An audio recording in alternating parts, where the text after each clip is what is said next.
Hey y'all, I'm going to share a little tip with you on wacky worms. I've been, introduced to wacky worms about 1.5 years ago, and by far it's been the most successful, lure that I've used.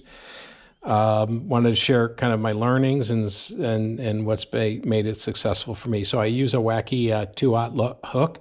It works really well for me. I've tried a little smaller. The hookup ratio wasn't great. This one, I get the hookup ratio. It's, pretty much near 90% hookup. When I was at a 1/0, it was probably 50%. So I really like the 2/0. I use the Gary Yamamoto Senkos, and I typically use the electric shad, and this time I'm using a red shad laminate.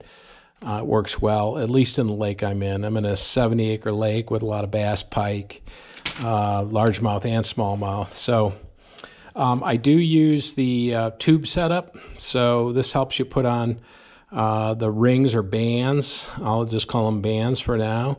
And this has been really helpful. The bands really help you preserve your worm. So if you really want to extend the life of your worm, I think in adding strength to it as well. So rather than put the hook through your worm or the hook through one band, I use a 2-band crisscross system. And I'll show you how I do it. So what I do is I isolate 2 bands at the bottom, the narrow part of the tube.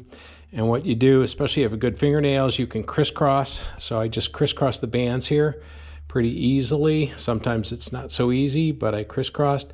So there's a crisscross on the front and the back of these bands right now.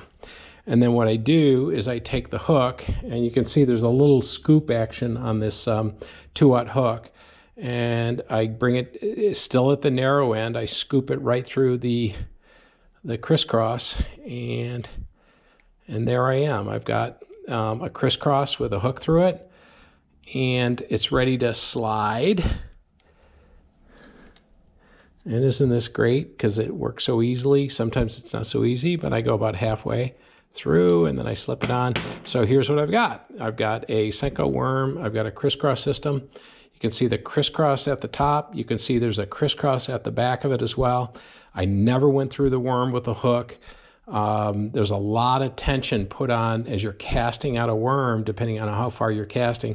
It just takes a lot of wear and tear, and this really lets your worm last a long time. So this works for me. I hope it works for you. I'm glad I'm able to share it with you. Let me know what you think. Thanks.